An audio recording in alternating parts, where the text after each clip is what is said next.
Bisakah kamu percaya ada tempat di mana bahkan membicarakan uang dianggap sebagai tabu serius? Selamat datang di dunia tersembunyi Kuba, di mana 16 tabu mengejutkan akan mengubah cara pandangmu terhadap pulau yang memikat ini. Dari makanan terlarang hingga aturan tak tertulis dalam kehidupan sehari-hari, artikel ini mengungkap subkultur rahasia Kuba. Baca sampai akhir. Kamu mungkin akan mempertanyakan segala hal yang kamu kira kamu tahu tentang surga tropis ini. 1.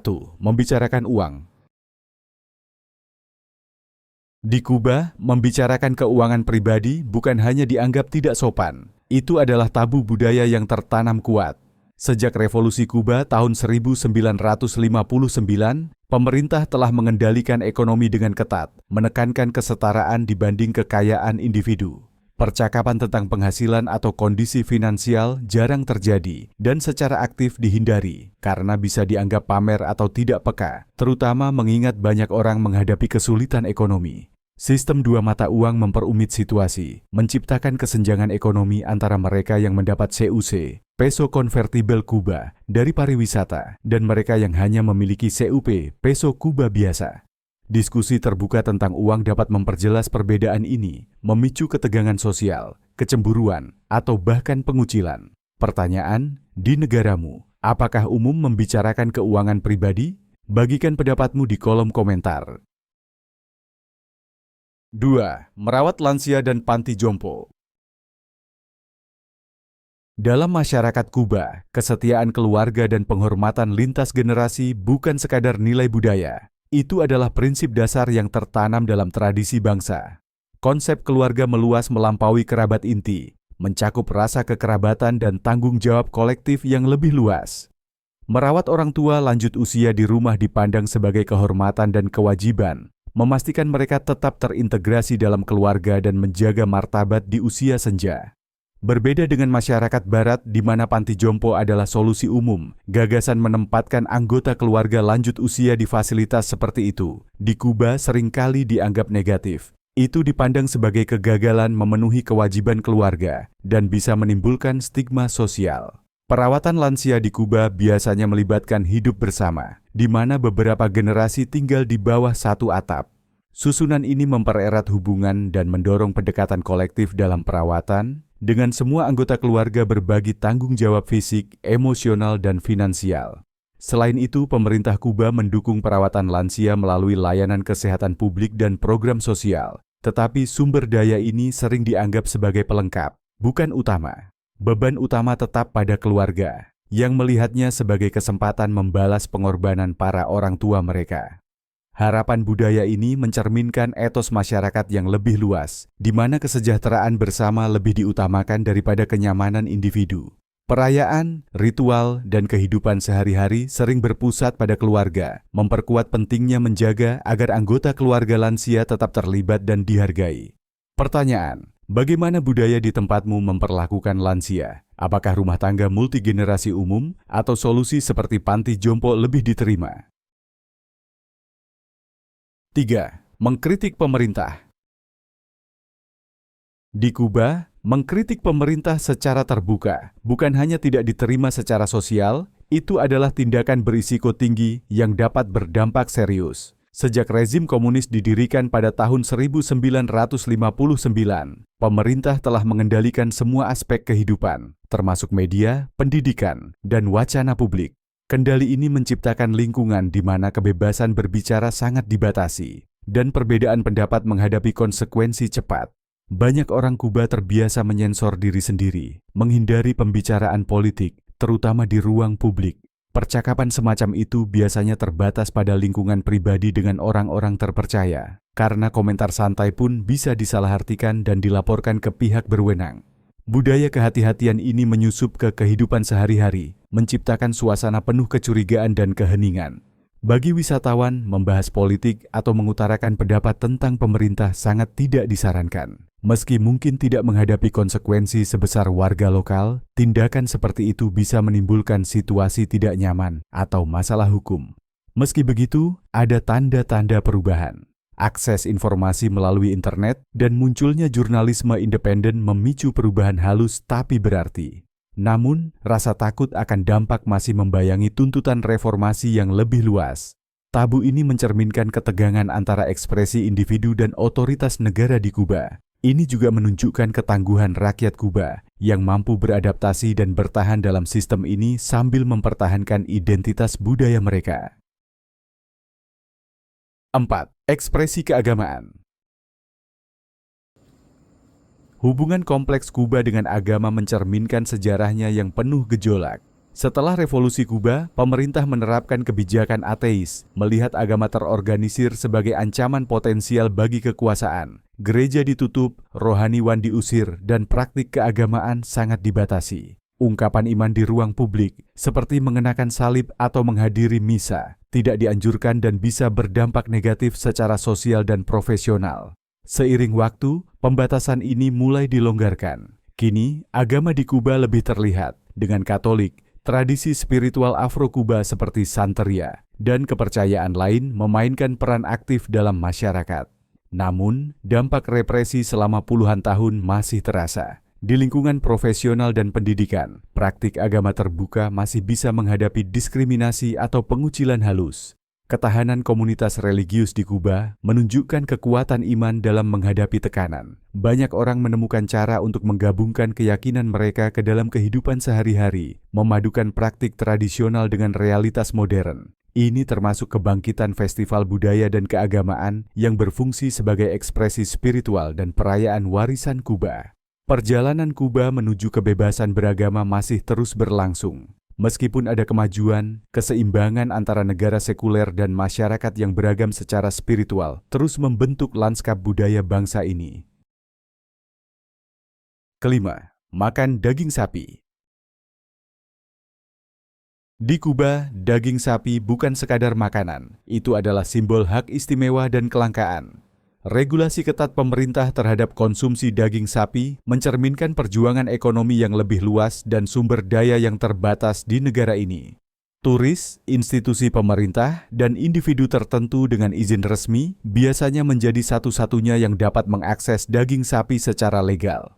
Bagi warga Kuba biasa, daging sapi adalah kemewahan yang jarang mereka rasakan. Dan hukuman atas penyembelihan atau perdagangan ilegal sangat berat, seringkali termasuk hukuman penjara.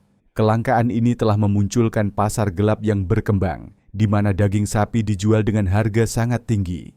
Bagi banyak orang Kuba, membeli daging sapi di pasar gelap melibatkan risiko keuangan besar, mencerminkan keputusasaan mereka untuk menikmati apa yang dianggap sebagai kebutuhan pokok di tempat lain. Perayaan sosial jarang menyajikan daging sapi, dan ketika ada, itu dianggap sebagai suguhan mewah atau simbol status sosial yang lebih tinggi.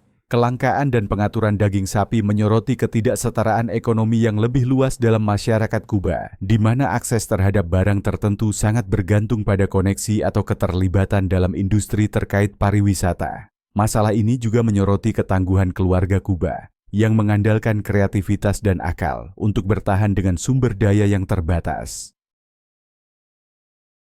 6. Membuang makanan. Makanan di Kuba adalah komoditas berharga, dan membuangnya bukan hanya dianggap buruk. Itu sangat menyinggung secara budaya. Sejarah kekurangan pangan dan sistem jatah yang diberlakukan pemerintah telah membentuk pola pikir kolektif tentang kehematan dan pelestarian. Keluarga menerima kebutuhan pokok melalui buku jatah bulanan, dan dalam keterbatasan seperti ini, setiap suap sangat berarti. Membuang makanan dipandang sebagai penghinaan mendalam, tidak hanya bagi mereka yang berjuang untuk memberi makan keluarganya, tetapi juga bagi para petani yang bekerja keras dalam kondisi yang sulit. Makanan di rumah tangga Kuba biasanya direncanakan dengan hati-hati, agar tidak ada yang terbuang, dan sisa makanan sering dimanfaatkan kembali secara kreatif. Penekanan budaya untuk tidak membuang makanan juga berlaku dalam pertemuan sosial. Tamu dianjurkan untuk membawa pulang makanan sisa, memastikan tidak ada yang dibuang sia-sia. Stigma terhadap pemborosan makanan sangat melekat, sehingga menjadi pengingat akan kesulitan yang telah dialami warga Kuba dan nilai penting yang mereka berikan pada makanan. 7. Stigma kesehatan mental. Kesehatan mental tetap menjadi topik tabu di Kuba, terutama karena pandangan masyarakat yang menganggap kondisi seperti depresi, kecemasan, dan gangguan lain sebagai kelemahan pribadi, bukan masalah kesehatan yang sah. Stigma ini sering membuat individu enggan mencari bantuan, sehingga banyak yang menderita dalam diam. Meskipun sistem kesehatan Kuba diakui secara luas, layanan kesehatan mental kurang dimanfaatkan karena hambatan budaya ini. Keengganan untuk membicarakan masalah kesehatan mental diperburuk oleh ketakutan akan penilaian, baik secara sosial maupun profesional. Mengakui perjuangan mental dapat menyebabkan pengucilan atau dianggap sebagai ketidakmampuan menghadapi hidup, yang semakin memperkuat siklus keheningan. Stigma ini tidak hanya terbatas pada kesehatan mental, itu juga mencakup isu kesehatan sensitif lainnya, seperti kesehatan seksual dan penyakit kronis. Di daerah pedesaan, di mana nilai-nilai tradisional lebih menonjol, topik-topik ini jarang dibicarakan secara terbuka, menciptakan hambatan tambahan dalam perawatan. Mengatasi tabu budaya ini penting untuk meningkatkan kesehatan masyarakat dan memastikan semua warga Kuba menerima dukungan yang mereka butuhkan. Sekizinci hak LGBTQ+. Sejarah Kuba dengan hak LGBTQ+ adalah kisah transformasi mendalam, meskipun perjalanannya tidak mudah maupun sempurna. Pada tahun-tahun awal revolusi, homoseksualitas dikriminalisasi, dan individu LGBTQ+ mengalami penganiayaan, termasuk dikirim ke kamp kerja paksa. Ekspresi publik hubungan sesama jenis disensor secara ketat, dan banyak yang mengalami pengucilan sosial. Namun, dalam beberapa dekade terakhir, kemajuan signifikan telah dicapai. Aktivis seperti Mariela Castro memimpin upaya untuk mempromosikan hak LGBTQ+, menghasilkan peningkatan kesadaran dan perlindungan hukum, termasuk undang-undang anti-diskriminasi. Acara kebanggaan dan kampanye edukatif telah membantu menumbuhkan penerimaan, terutama di daerah perkotaan. Meski telah ada kemajuan, tantangan masih ada. Komunitas pedesaan seringkali mempertahankan pandangan konservatif dan ekspresi kasih sayang di depan umum antara pasangan sesama jenis masih bisa memicu reaksi negatif. Meski pemerintah Kuba telah mengambil langkah untuk mendukung hak LGBTQ+, seperti mengizinkan operasi perubahan gender dan pengakuan hukum atas kemitraan sesama jenis, stigma sosial masih menjadi penghalang bagi penerimaan penuh. Perkembangan hak LGBTQ+ di Kuba mencerminkan perjuangan yang lebih luas antara nilai tradisional dan gagasan modern tentang kesetaraan, menyoroti ketahanan dan tekad komunitas ini dalam menghadapi kesulitan. 9. Rasa ingin tahu yang berlebihan. Di Kuba, mengajukan terlalu banyak pertanyaan pribadi tidak hanya dianggap tidak sopan, tetapi juga bisa memicu ketakutan yang berakar dari sejarah represi politik dan pengawasan. Selama periode kontrol pemerintah yang ketat, terlalu ingin tahu bisa memunculkan tuduhan tidak loyal atau mata-mata, menjadikan privasi sebagai aspek penting dalam kehidupan sehari-hari. Norma budaya ini membentuk gaya komunikasi di Kuba, dengan orang-orang sering menghindari pertanyaan langsung tentang topik sensitif seperti penghasilan, pandangan politik, atau hubungan pribadi. Sebagai gantinya, percakapan banyak bergantung pada isyarat nonverbal dan ungkapan tidak langsung, mencerminkan pentingnya sikap hati-hati dan saling menghormati. Penolakan terhadap rasa ingin tahu berlebihan juga bersifat praktis dalam masyarakat, di mana ruang hidup bersama membuat privasi sangat terbatas. Menghormati batasan adalah cara menjaga keharmonisan dalam komunitas dan keluarga yang erat. Meski generasi muda lebih terbuka terhadap komunikasi langsung, nilai tradisional untuk menghargai privasi tetap tertanam kuat dalam budaya Kuba. 10. Memotong antrean. Di Kuba, di mana penjatahan dan kelangkaan adalah kenyataan sehari-hari, konsep mengantre sangat tertanam dalam etika sosial. Menunggu dalam antrean untuk kebutuhan pokok seperti roti, bahan makanan, atau transportasi bukan hanya tugas rutin, tetapi cerminan tanggung jawab kolektif dan keadilan. Memotong antrean atau kolarse dipandang sebagai pelanggaran sosial serius yang merusak rasa kesetaraan di antara mereka yang sabar menunggu. Untuk menghindari kebingungan, praktik umum adalah menanyakan, "Quién es el último?" Siapa yang terakhir saat bergabung dengan antrean? Protokol ini menjaga ketertiban dan mencegah perselisihan. Mengabaikan aturan tidak tertulis ini dapat memicu konfrontasi publik atau pengucilan sosial, karena tindakan memotong antrean dianggap mengutamakan kepentingan pribadi daripada keadilan bersama. Penekanan pada menghormati antrean mencerminkan nilai solidaritas, kesabaran, dan saling menghargai di Kuba, yang sangat penting dalam menghadapi keterbatasan sumber daya. 11. Menolak hadiah. Memberi hadiah dalam budaya Kuba lebih dari sekadar pertukaran barang. Itu adalah isyarat simbolis mendalam tentang niat baik, solidaritas, dan dukungan timbal balik. Menolak hadiah, terlepas dari ukuran atau maknanya, dianggap sangat menyinggung dan bisa ditafsirkan sebagai penolakan terhadap hubungan itu sendiri. Dalam masyarakat di mana sumber daya seringkali terbatas, hadiah merupakan ungkapan tulus dari penghargaan atau perhatian komunitas. Menerima hadiah adalah pengakuan atas usaha dan kebaikan pemberi, bahkan jika barang tersebut sebenarnya tidak dibutuhkan. Selain itu, hadiah di Kuba seringkali melampaui barang fisik, bisa berupa bantuan, pertolongan, atau tindakan kebaikan. Budaya timbal balik ini memperkuat ikatan komunitas dan menekankan pentingnya berbagi, serta saling mendukung dalam masyarakat Kuba. Ke-12, partisipasi komunitas. Keterlibatan dalam komunitas di Kuba bukan sekadar dianjurkan, itu adalah harapan budaya. Acara seperti festival lokal, kegiatan bersih-bersih lingkungan, dan pesta jalanan bukan hanya kesempatan untuk hiburan, tetapi juga penting untuk membentuk identitas kolektif dan mempererat hubungan sosial. Berpartisipasi dalam kegiatan ini dianggap sebagai bentuk solidaritas dan komitmen terhadap kesejahteraan komunitas. Tidak ikut serta bisa dianggap sebagai ketidakpedulian atau kurangnya perhatian terhadap sesama warga yang dapat memicu kritik sosial secara halus maupun terang-terangan. Kegiatan ini sering menampilkan musik, tarian, dan makanan tradisional, berfungsi sebagai perayaan warisan budaya Kuba, sekaligus cara praktis memperkuat dukungan komunitas. Penekanan pada partisipasi aktif mencerminkan nilai kolektivisme Kuba, di mana kesejahteraan kelompok sering lebih diutamakan daripada keinginan individu. 13. Mengolok-olok Santeria. Santeria, agama sinkretik yang memadukan praktik spiritual Afrika dengan Katolik, adalah bagian penting dari identitas budaya dan spiritual Kuba. Berakar dari tradisi yang dibawa oleh orang Afrika yang diperbudak, ritual dan simbol Santeria sangat dihormati, bahkan oleh mereka yang tidak secara aktif mempraktikkan keyakinan ini. Mengolok-olok atau tidak menghormati Santeria, praktiknya, atau para pengikutnya dianggap sangat menyinggung dan meremehkan warisan budaya Kuba yang kaya. Ritual seperti persembahan, tabuhan jenderang, dan tarian memiliki peran penting dalam menghubungkan para praktisi dengan Orisha, dewa-dewi, dan leluhur mereka. Tidak menghormati praktik ini meremehkan ketahanan dan sejarah komunitas yang telah menjaga tradisi mereka, meskipun mengalami kolonialisme dan penindasan selama berabad-abad. Memahami dan menghormati Santeria sangat penting untuk mengapresiasi keragaman budaya Kuba. 14. Mabuk di tempat umum.